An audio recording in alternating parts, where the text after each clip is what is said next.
정치 스타트업이라고 혹시 들어보셨습니까? 시민들이 보다 쉽게 정치에 참여할 수 있게 하자, 이런 취지에서 마치 쇼핑이나 게임하는 것처럼 입법 과정을 즐길 수 있도록 도와주고, 또 직접 무소속 출마 같은 것도 도와주고, 이런 정치 스타트업들이 생겨나고 있답니다. 아직은 좀 생소한 개념 같은데, 오늘 이 정치 스타트업을 운영하고 계시는 분들을 스튜디오에 지금 직접 초대해서 궁금증을 풀어보겠습니다. 먼저 폴리시 브릿지의 이현승 대표, 어서 오십시오. 네, 안녕하세요. 투정, 이게 투정치라는 뜻이죠. 김예인 대표, 어서 오십시오. 안녕하세요. 네, 이현승 대표, 폴리시 브릿지, 정책 다리, 이런 말이네요. 그죠? 네네, 한국말로 하면 언제 만들었습니까? 저희가 2016년도 여름쯤에 팀을 결성해서요. 그때부터 지금 활동을 해오고 있습니다. 뭐 하는 곳이에요? 저희는 일단은 저희 목표와 비전은 새로운 기술과 서비스로 정치를 좀 국민 가까이 가져오자라는 목표를 가지고 2016년부터 이렇게 좀 여러 가지 서비스를 해왔습니다. 입법청원 사이트도 만들었었고, 입법청원. 네, 그리고 무소속 후보자들 도와주는 칠렉션이라는 사이트도 운영을 했었고, 네. 최근에는 좀 이렇게 일반 국민들도 정치 활동이나 캠페인을 좀 쉽게 시작할 수 있는 플랫폼을 만들어서 운영해오고 있습니다.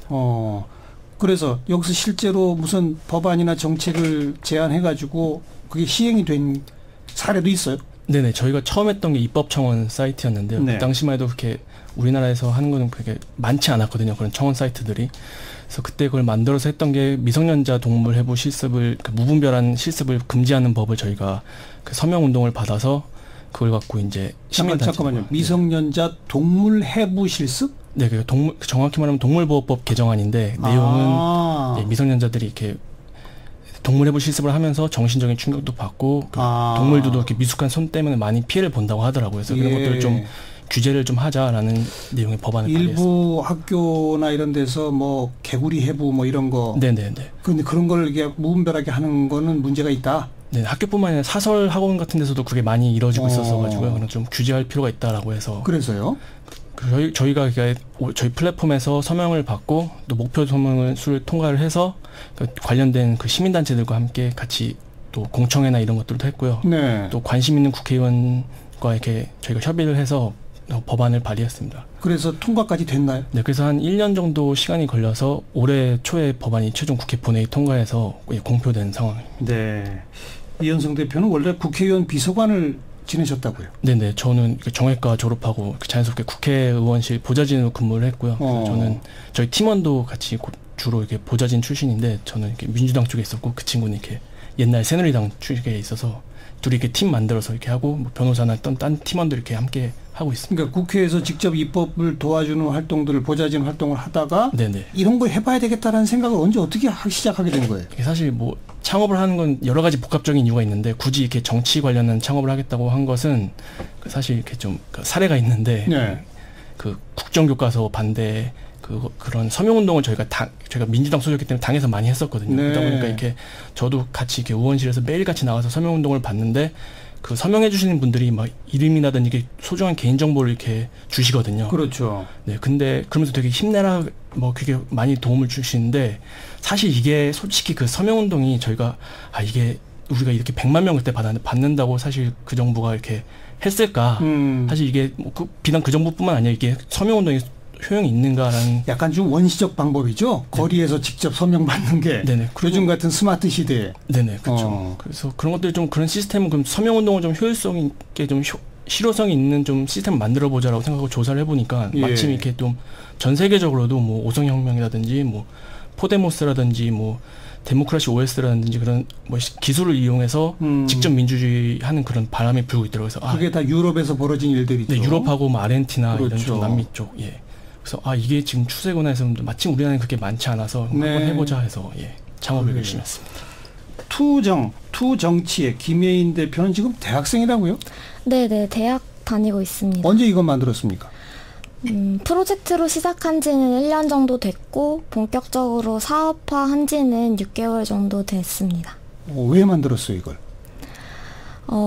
저는 옛날부터 정치에 늘 관심이 많은 학생이었고, 법안이나 이런 사례들을 보면 현실 세계가 소설보다 더 재밌다는 생각을 많이 해왔었어요. 그래요, 예. 네, 그래서 이런 얘기들을 친구들한테도 많이 전달을 해주면 많은 친구들이 제 얘기는 되게 재밌다고 느끼는데 정작 정치 뉴스나 이런 데는 관심이 없는 친구들이 훨씬 더 많거든요. 그래서 저희 세대, 밀레니얼 세대들을 위한 시민들이 참여를 쉽게 할 수 있는 무언가가 있었으면 좋겠다라는 생각으로 처음에는 프로그래밍 동아리에서 친구들을 모아서 만들기 시작했습니다. 그래서 어떤 활동을 했어요, 그동안? 네, 저희는 우리 삶의 문제를 해결해 줄 수 있는 국회 입법안을 발굴해서 공론화시키는 정치 스타트업인데요. 국회 입법. 네. 네. 근데 저 같은 밀레니얼 세대들은 정치가 정말 식상하고 재미없다고 느끼는 경우가 많잖아요. 그래서 저희는 쇼핑이라는 형태를 활용해서 좀 더 쉽고 즐겁게 입법 과정에 참여할 수 있도록 돕고 있어요. 네. 그래서 입법안의 의미를 예쁜 디자인 상품에 담아서 소개를 하고 이 상품의 수익금으로 주요 지하철 역사에 법안 심사가 지연되고 있다는 광고를 게재하고 있고요. 참여자들의 이메일 청원들을 국회에 전달을 하고 있습니다. 구체적으로 어떤 법에 지금 그런 활동을 해본 적이 있습니까?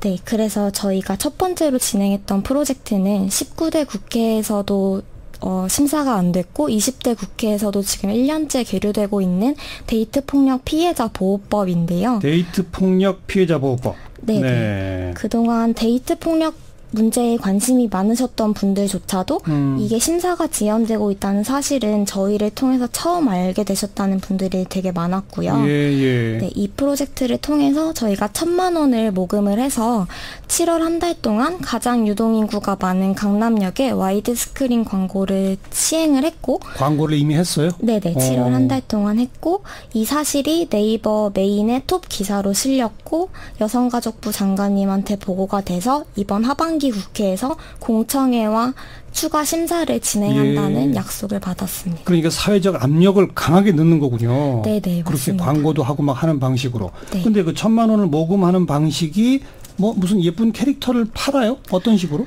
네, 그 법안을 상징하는 일러스트를 그려서 그거를 상품에다가 붙여서 팔고 있어요. 어떤 상품을 여기다 붙였어요? 네, 저희가 만들었던 상품이 사투 스티커와 핸드폰 케이스를 일단 만들어서 했고 거기에 이제 데이트 폭력 피해자 퇴치법 관련된 보호법 관련된 뭐 내용이 들어가는군요. 네, 일러스트가 들어가 있습니다. 그래서 그걸 돈 주고 사는 방식으로 네, 일반 시민들은 참여하는 거고. 네, 맞습니다. 근데 이제 그걸 만든 비용보다 더 가격은 좀 더 비싸겠죠. 네네. 그래서 그 차액을 가지고 광고도 하는 거고. 네, 맞습니다. 지금 두 분 다 이게 일종의 스타트업이잖아요. 스타트업은 그냥 시민단체가 아니잖아요. 네네. 수익 창출이 됩니까? 어떤 분들이 어떻게 참여하는 거예요? 그러니까 저희 같은 경우는 솔직히 수익 면에서는 정치 스타트업이 많이 힘들긴 힘듭니다. 글쎄, 사실. 그럴 것 같아서요. 사실 그래서 좀 전 세계적인 저희가 사례를 막 보고 따라할 것이 있는가도 찾아보는데 사실 많지 않은 게 거의 지금 투정에서 하시는 것처럼 그 크라우드 펀딩 후원금 한 수익 모델이 가장 많이 있는데 네. 저희 같은 경우는 어쨌든 저희가 일반 대중을 상대로 정치라는 아이템으로 이렇게 사업을 하다 보니까 그러니까 좀 절박하신 분들, 좀 진지하신 분들 이걸 꼭 해야겠다라는 뭐 그런 개인들이나 아니면 시민단체나 소규모 시민단체나 뭐 사회적 기업 같은 분들이 저희 서비스를 이용하시고 그분들은 좀 비용을 좀 지불하시는 편입니다. 그게 사실 많지는 않고요. 예. 그러니까 지금 자기 사정을 해결하기 위해서라도 빨리 뭐 입법이 필요하다든지 네네. 그런 분들이 주로 참여한다. 네, 그런 분들이 어떻게 할지 아예 모르시기 때문에 그런 분들한테 좀 도움을 주면서 그분들한테 후원을 좀 받아주는. 네네. 뭐 후원하기도 아니고 저희 뭐 플랫폼 이용료를 받기도 하고요. 네. 그 투정은 어떤 분들이 주로 참여합니까? 저희는 살짝 타겟층이 다른데요. 저희한테 참여해 주시는 분들의 98%가 10대에서 30대 밀레니얼 세대 분들이세요. 그래서 정치적 목소리가 그동안 굉장히 작았던 그러니까 시민단체랑은 약간 거리가 있는 분들이 많이 참여를 해주고 계시고 그래서 그런지 이분들의 표현 방식이 상당히 파격적이라서 저희는 좀 힘을 많이 얻고 있는데요. 어떻게 파격적이에요? 네, 뭐 저희가 타투 스티커를 제작을 했잖아요. 그래서 이 타투 스티커 문양을 실제 몸에 평생 가는 타투를 새기신 분들이 두 분이 그래요? 네, 생기셨고 지울 수 없게? 네네. 그리고 계속 151분이라는 많은 분들이 저희한테 계속 피드백을 보내주고 계시고 좀 디자인에 민감한 분들이 많으세요. 그래서 네. 저희는 이런 젊고 그동안 정치 과정에 익숙하지 않았던 분들을 대상으로 하고 있고, 저희도 수익은 아직 자생 가능한 정도까지는 못 얻고 있지만, 그래도 첫 런칭 후에 한 달 동안 1,000만 원이라는 좀 의미 있는 숫자를 봐서 지금은 엔젤 투자도 받고 정부 지원 사업 이런 걸로 사업을 꾸려나가고 있는데, 그래요. 저희는 개인적으로는 자생 가능한 첫 정치 스타트업이 되는 게 저희의 목표입니다. 네. 그럼 그 데이트 폭력 피해자 보호법과 같은 이런 어떤 아젠다를 정하는 건 어떻게 정합니까? 다음번 프로젝트를 뭐로 할 것인지 이런 거 어떻게 정해요? 저희는 일단 내 삶의 문제를 해결하는 걸 목표로 삼고 있어서 초기 주제들은 저희 팀원들의 직접적인 문제들을 일단 선정을 해서 네, 다뤘고, 앞으로는 사연을 받아서 그 사연자분들의 문제를 해결해 나가는 방향으로 가고 싶어요. 그거 말고도 정량적으로 몇 가지 체크를 하는 사항들이 몇 개 있는데, 그 입법안이 얼마나 오랫동안 계류가 되었는지, 그리고 국회에서 내보낸 자료에 심각한 법률적인 결함이 있지는 않은지, 그리고 회의가 얼마나 몇 번이나 진행되었는지 이런 것들을 좀 체크를 하고 있습니다. 제대로 안 되는 거를 골라보겠다 이런 거로군요. 네, 맞습니다. 네. 근데 뭐 폴리시 브릿지, 투정 이런 거 말고도 다양한 정치 스타트업들이 또 생기고 있다면서요? 네, 최근에 아까도 언급했던 뭐 첼렉션? 예, 첼렉션이라고 하는 것은 저희와 또 다른 두 개의 정치 스타트업이 함께 같이 서비스를 하는 내용인데요. 무소속으로 이렇게 이번 지방선거 때 무소속으로 이렇게 출마하시는 분들을 좀 도와줘보다. 그래서 저희가 정치 참여가 투표만 있는 거냐, 피선거권도 있기 때문에. 그렇죠. 예, 그런 분들을 좀 도와주자 해서 또 다른 뭐 정치 보드 게임을 만드는 칠리펀트랑 그 디자인 같은 거 하시는 공영 스튜디오 저희랑 이렇게 셋이, 저희는 뭐 정책이나 공약을 담당해서 이렇게 그분들께 필요한 그 선거 비용을 좀 낮출 수 있는 것들을 하고, 뭐 저희가 경험했던 그런 노하우들을 좀 전달해드리는 그런 걸 했습니다. 무소속 출마를 고려하는데 비용은 별로 없고 이런 분들한테 전문성을 가지고 조금 싼 가격으로. 저희가 돈은 안 받았고요. 아예 안 받고. 네네. 그래서 뭐 아예 그 정치에 관심이 없지만 우리 동네 위에서 뭐 구의원이라도 해보고 싶은 분들은 뭐 유권자 분석이라든가 선거구 분석들이 필요하실 텐데, 그런 분들도 다 도와드리고 하는 식으로 저희가 만들어서 서비스를 제공했었습니다. 네. 그걸 함께 한 어떤 스타트업은 아까 뭐 정치 보드 게임을 만들었다? 예, 정치 보드 게임 만들. 그거 어떻게 하는 겁니까? 정치 보드 게임은? 그러니까 정치 교육을 학교나 아니면 회사 같은 데서 이렇게 보드 게임을 만들어서 민주주의 보드 게임을 해서 국회에 만들고 모여서 이렇게 주사위 돌리고 이렇게 뭐 하는 식으로 자연스럽게 그 정치 교육을 할 수 있게 하는 것들. 보드 게임을 즐기다 보면 정치에 대해서 공부하게 된다. 네네. 생각하게 되고. 네. 칠리펀트라는. 많이 팔렸습니까 그거? 아니 저희는 아닌데. 뭐 그래도 좀 팔린 걸로 알고 있습니다. 제가 듣기로는. 예. 이런 다양한 정치 스타트업들이 생겨나는 것은 우리 사회의 어느 측면을 반영하는 거라고 생각하세요? 기존 정치가 영 우리 국민들의 뜻을 잘 수렴하지 못한다? 이런 건가요? 네, 저는 그렇게 생각을 하고 있는데요. 우선 국회에 시민들의 의견을 말하는 방법은 국회의원 한 명의 추천을 받아야지 청원을 할 수가 있어요. 근데 현실적으로 말이 안 되는 방식이잖아요. 그리고 현재 국회의원들의 구성도 대부분 청년이나 소수자, 또 여성의 비율이 좀 말도 안 되는 수준으로 적기 때문에 이들의 의견이 반영되는 게 좀 더 적을 수밖에 없고, 이렇기 때문에 정치 제도가 제 기능을 못하는 측면이 저희는 있다고 생각을 해서 이런 정치 스타트업들의 시도가 계속되는 것 같습니다. 네.